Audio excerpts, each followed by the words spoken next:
मुगल बादशाहों की नाक में दम करने वाले एक ऐसे विदेशी गुलाम जो भारत में आए तो थे चापू यानी कि गुलाम बनकर, लेकिन बाद में उन्होंने अहमदनगर की सत्ता काबिज करी और मलिक अंबर के नाम से जाने गए। दोस्तों, आज हम पहुंच चुके हैं महाराष्ट्र के एलोरा की गुफाओं के पास में स्थित खुलदाबाद नामक स्थान पर, जहां पर आज हमें एक इथोपिया के ऐसे गुलाम के मकबरे को देखने का मौका मिल रहा है जिसे इतिहास के अंदर मलिक अंबर का टाइटल मिला था।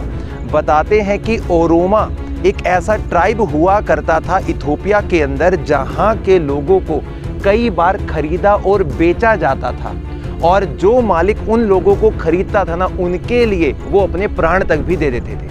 तो यही शुरुआत होती है 1548 के वक्त में इथोपिया में पैदा हुए एक ऐसे व्यक्ति जिनको चापू का नाम दिया गया।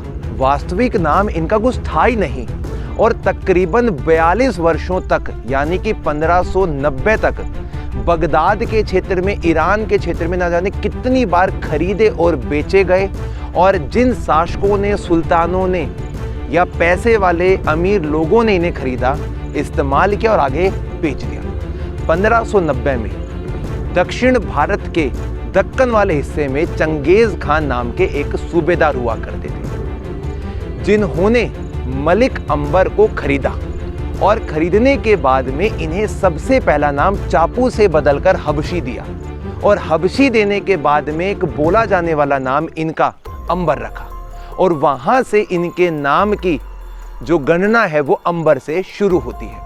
लेकिन भारत में अपने कदम इन्होंने गुलाम के रूप में रख दिए थे, पर ऐसा काम इन्होंने कर दिखाया कि मुगल बादशाह अकबर से लेकर जहांगीर के नाक में दम करके रख दिया। तो दोस्तों, कहानी शुरू होती है 1590 के बाद में, और जब दक्षिण भारत का जो हिस्सा 5 अलग अलग रियासतों के अंदर बना हुआ था, जिसमें अहमदनगर की सल्तनत चल रही थी, बरार की चल रही थी, विजयनगर का शासन चल रहा था, और इसी के साथ में पास वाले हिस्से में बीजापुर, गोलकुंडा की जो विरासत है वो फल फूल रही थी। और अकबर जो थे वो चाहते थे दक्षिण भारत में अपना कब्जा मजबूत करना, लेकिन दक्षिण भारत के बीजापुर वाले क्षेत्र में चंगेज खान के पास में एक गुलाम आ चुके थे जो उनके शरीर से लेकर उनके साम्राज्य की सुरक्षा करने का जिम्मा उठा चुके थे, जिनका नाम था अंबर। और 1595 के वक्त में जब चंगेज खान मर गए एक युद्ध के अंदर, तो उस समय इन गुलामों को लेकर कुछ ऐसी गणना कही जाती थी कि अगर मालिक मर जाएगा तो गुलाम अब स्वतंत्र है, और वो अपनी इच्छा से अब कहीं पर भी जाकर किसी के भी अधीन रहकर काम कर सकता है, व्यापार कर सकता है। तो अहमदनगर में चांद बीबी, जिनका इतिहास के कदमों में अलग ही सुर्खियों में नाम आता है, उनसे ये मुलाकात करते हैं, और चांद बीबी इन्हें अहमदनगर के एक सूबेदार के रूप में इनसे हाथ मिला लेती है। और वहीं पर जब मुगल बादशाह अहमदनगर में घुसना चाह रहे थे ना, तो ना जाने कितनी बार 1595 से लेकर 1599 के वक्त तक अकबर के हमलों को नाकाम किया, और 1599 में जाकर अकबर ने अहमदनगर के हिस्से को अपने अधीन इसलिए कर लिया था क्योंकि बीजापुर के ऊपर हमला कर रहे थे विजयनगर के शासक, और चांद बीबी ने कहा कि तुम बीजापुर को जाके संभालो, तब तक मैं अकबर की सेना को यहाँ पर रोक के रखती हूँ। तो चांद बीबी को तो मार दिया गया अहमदनगर के किले में, उनके ही अपने लोगों ने जहर देकर। अब अहमदनगर चला गया किसके पास में? मुगलों के पास में। लेकिन बीजापुर को बचाकर रखा किसने?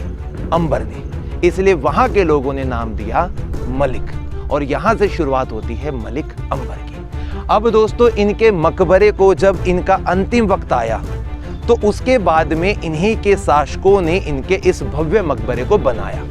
नीचे की तरफ से देख सकते हैं पूरा मकबरा बहुत बड़ा विशाल बना हुआ है, चबूतरे के ऊपर बना हुआ है। काले रंग के जो ये पत्थर हैं, ये यहीं की प्राकृतिक संपदा का इस्तेमाल करके उनके शासकों के ही राजाओं ने इस मकबरे को बना डाला था।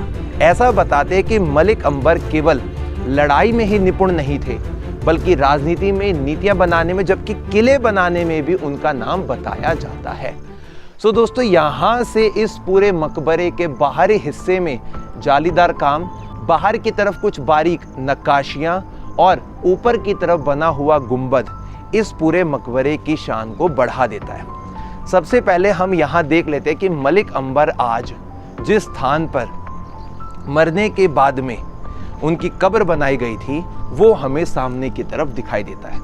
कद काठी में बताते हैं कि 7 से 8 फीट इनकी हाइट हुआ करती थी। इसीलिए तो इथियोपिया के इन गुलामों को बहुत अलग अलग हिस्सों में लाया जाता था और अपने साम्राज्य में इनको शामिल किया जाता था। अब दोस्तों यदि हम बात करते हैं मलिक अंबर के मरने की, तो 1626 में अपनी ही आयु में मरे और अकबर के शासनकाल के बाद में जब जहांगीर सत्ता में आए तो जहांगीर से छीन लिया वो वाला भाग जो उनके पिता अकबर ने मुगल शासनकाल के अंदर मिला लिया था।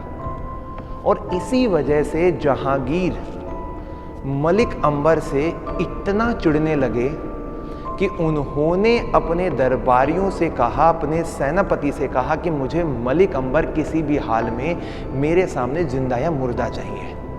लेकिन ये तो मुगलों की एक सिर्फ सोच थी। मलिक अंबर जिंदा मुर्दा तो क्या, मुगलों के सामने कभी अपना सर झुकाने के लिए भी मुगलों को ऐसा मौका नहीं मिला। तब जाकर जहांगीर ने अपने दरबारी चित्रकार से कहा, अबुल हसन से, कि एक ऐसा चित्र बनाओ जिसमें मैं मलिक अंबर के धड़ वाले हिस्से को छोड़कर, यानी कि मुंह वाले हिस्से पर अपनी तीर से निशाना साध रहा हूं। तब बताते हैं कि कुछ 1620 के वक्त में जो जहांगीर के दरबारी कवि थे उन्होंने चित्र बनाया कि ग्लोब के ऊपर जहांगीर खड़े हैं और मलिक अंबर के सिर्फ मुंह वाले हिस्से को अपने तीर से निशाना बना रहे हैं। तो मुगलों के लिए एक बहुत बड़ी चुनौती बन गए थे मलिक अंबर, जिनके आज हम मकबरे को देख रहे हैं। भारत में कदम तो इन्होंने रखा एक गुलाम के रूप में, लेकिन 1610 के वक्त तक ये मलिक के टाइटल के साथ में एक बहुत बड़ा साम्राज्य अपने इकट्ठा कर चुके थे। अब दोस्तों इसके ऊपर वाले डोम पे थोड़ी नज़र डाल देते हैं, बनावट देख लेते हैं। वही पुरानी वास्तुकला, स्क्विंच मेथड, 8 नीचे मेहराब, 16, 32, 64, ऊपर जाके बन जाता है बड़ा डोम। अंदर की तरफ रोशनी नेचुरल तरीके से आ रही है। जो जालीदार काम किया गया है वो काफ़ी ज़्यादा सराहनीय और देखने लायक है।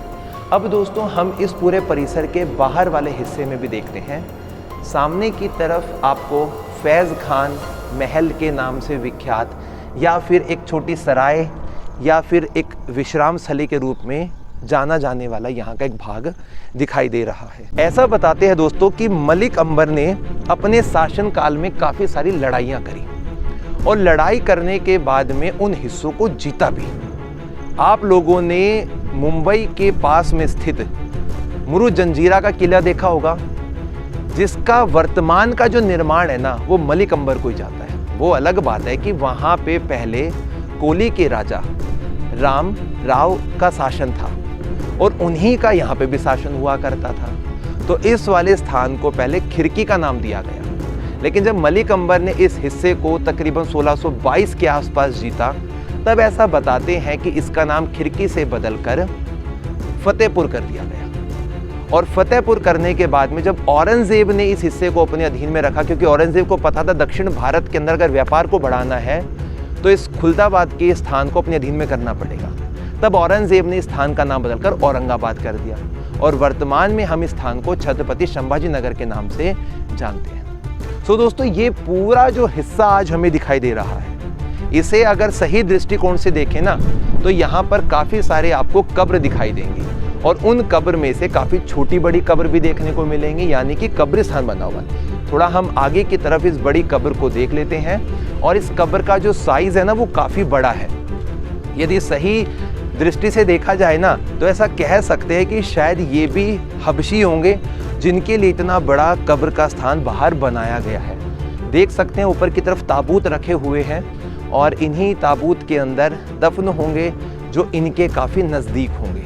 तो ऐसा बताते हैं कि जब मलिक अंबर ने आसपास के हिस्से को, बीजापुर या अहमदनगर के हिस्से को अपने अधीन किया होगा ना, तो उस वक्त इन्होंने अपनी बहुत बड़ी सेना भी इकट्ठी कर ली थी और जो इनके सबसे घनिष्ठ थे तो उन लोगों को इसी स्थान के आसपास में दफन किया गया था। तो जहांगीर का लास्ट में सपना रह गया मलिक अंबर को अपने अधीन लाने का, लेकिन वो कभी पूरा नहीं हो पाया। 1626 में मलिक अंबर ने अपनी अंतिम सांसें ली, आखिरी वक्त तक ये लड़े, एक बहादुर योद्धा की तरह मुगलों के नाक में दम भी रखा। 1627 के वक्त में जहांगीर मर गए। उसके बाद में उनके जो बेटे थे शाहजहां, खुर्रम राजगद्दी पे बैठते हैं। फिर आगे का शासन चलता है और इस पूरे हिस्से में काफ़ी छोटे बड़े मकबर हैं जिनको हम देखने वाले हैं।